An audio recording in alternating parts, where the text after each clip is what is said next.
नवी मुंबई विमानतळ आणि मेट्रोचं लोकार्पण केल्यानंतर पंतप्रधान मोदी राजभवनात मुक्कामी, दुपारी बीकेसीतील कार्यक्रमाला उपस्थिती लावणार, 4 वाजता दिल्लीकडे रवाना होणार।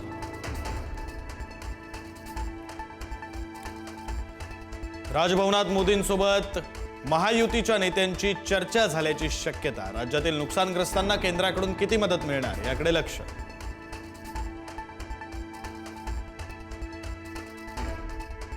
मोदींच्या हस्ते उद्घाटन झाल्यानंतर मेट्रो 3 ची ॲक्वा लाईन मुंबईकरांच्या सेवेत। आता गोरेगावातील आरे कॉलनीपासून कुलाबा कफ परेड पर्यंत करता येणार मेट्रोनं प्रवास।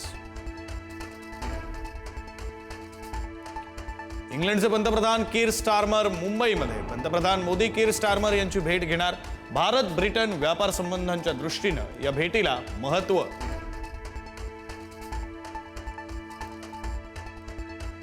अरब विरुद्ध कदम वाद शिगेला। गुंडाला शस्त्र परवाना देण्याची शिफारस केल्यावरून योगेश कदम यांच्या विरोधात परब आक्रमक होणार। आज पत्रकार परिषद घेऊन गौप्यस्फोट करणार।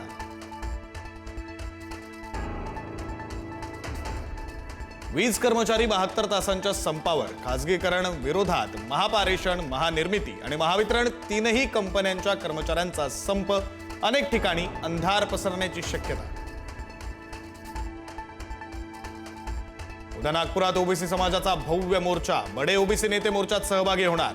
मराठा कुणबी जीआरला ओबीसींचा कडाडून विरोध।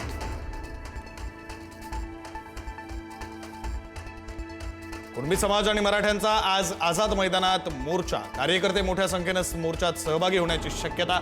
मोर्चासाठी तगडा पोलीस बंदोबस्त।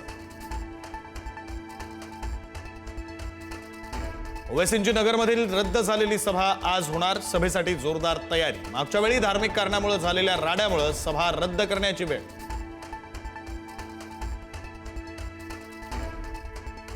पालिका निवडणुकीसाठी काँग्रेसच्या तयारीलाही वेग। काँग्रेसची उत्तर महाराष्ट्र आढावा बैठक। प्रदेशाध्यक्ष हर्षवर्धन सपकाळ, बाळासाहेब थोरात उपस्थित राहणार।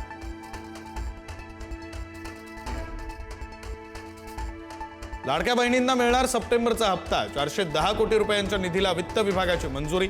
सामाजिक न्याय विभागाचा निधी पुन्हा वळता केला। पुण्यातील कोंढवा परिसरामध्ये एटीएसचं रात्रीपासून सर्च ऑपरेशन। संशयित हालचाली सुरू असल्याच्या माहितीवरून कारवाई। काही संशयितांना ताब्यात घेतल्याची ही माहिती। सर्च ऑपरेशनबाबत अद्याप कोणतीही अधिकृत माहिती नाही।